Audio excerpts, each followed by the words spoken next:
एक समय की बात है। एक शेर जी थे जिनके पास बहुत धन दौलत थी।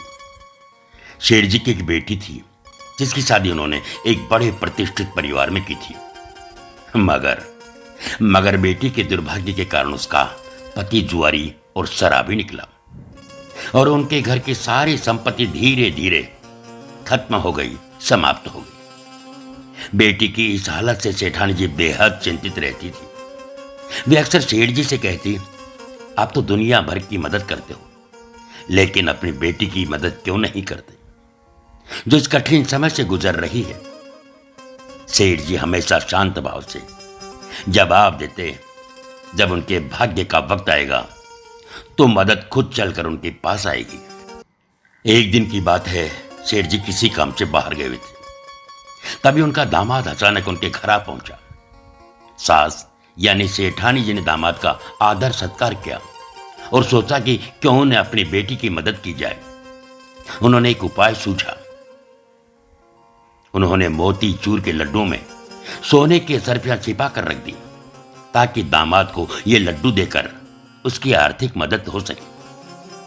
सेठानी जी दामाद को विदा करते समय 5 किलो शुद्ध घी के लड्डू जिनमें सोने की सरफियां थी उसे उपहार में दे दी।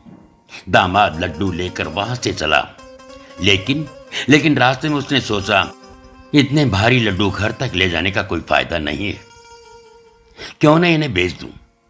उसने पास की मिठाई की दुकान पर लड्डू बेच दिए और उन पैसों को अपनी जेब में डाल लिया। संयोगवश उसी दिन सेठ जी घर लौटते वक्त मिठाई की दुकान पर पहुंचे और उन्होंने घर के लिए कुछ मोती चूर के लड्डू खरीदने का सोचा था। दुकानदार ने वही लड्डू का पैकेट सेठ जी को बेच दिया जिसे कुछ देर पहले उनका दामाद उन्हें बेच के गया था। सेठ जी लड्डू लेकर घर पहुंचे। सेठानी जी ने जैसे ही लड्डू पैकेट देखा वह चौंक गई। उन्होंने एक लड्डू तोड़कर देखा तो उसमें वही सोने की सरफियां निकली जो उन्होंने दामाद के लिए छिपाई थी। सेठानी जी अपना माथा पकड़कर बैठ गई और सेठ जी को पूरी कहानी सुनाई। दामाद के आने से लेकर सरफियां छिपाने तक की पूरी बात। सेठ जी ने सब सुनकर मुस्कुराते हुए कहा, भाग्यवान मैंने पहले ही कहा था, उनका भाग्य अभी नहीं जागा। देखो न तो सरफियां दामाद के भाग्य में थी और न ही मिठाई वाले के।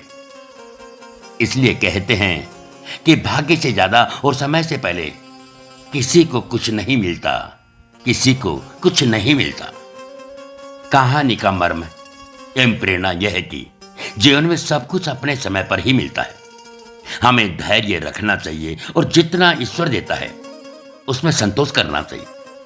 जैसे झूला जितना पीछे जाता है उतना ही आगे भी आता है। सुख और दुख जीवन के हिस्से हैं जो समय समय पर हमारे जीवन में आते रहते हैं। इसलिए किसी की मजबूरी पर कभी मत हंसो।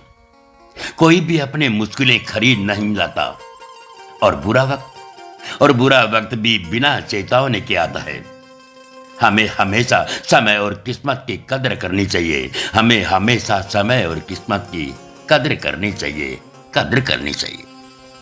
समय और किस्मत की महिमा बताने वाली और प्रेरणादायक ये कहानी सविता सिंह जी द्वारा अंकित की गई है, जिसका वीडियो रूपांतरण कर स्वर देने का प्रयास किया है हमें आपके पूर्णमल पारिक जवान भाई। बंधुओं दोस्तों, हमारा प्रयास विविध विधाओं के पोस्ट आप तक पहुंचाने का है। कृपया पसंद आए तो लाइक शेयर और कमेंट कीजिए और चैनल को कर लीजिए सब्सक्राइब।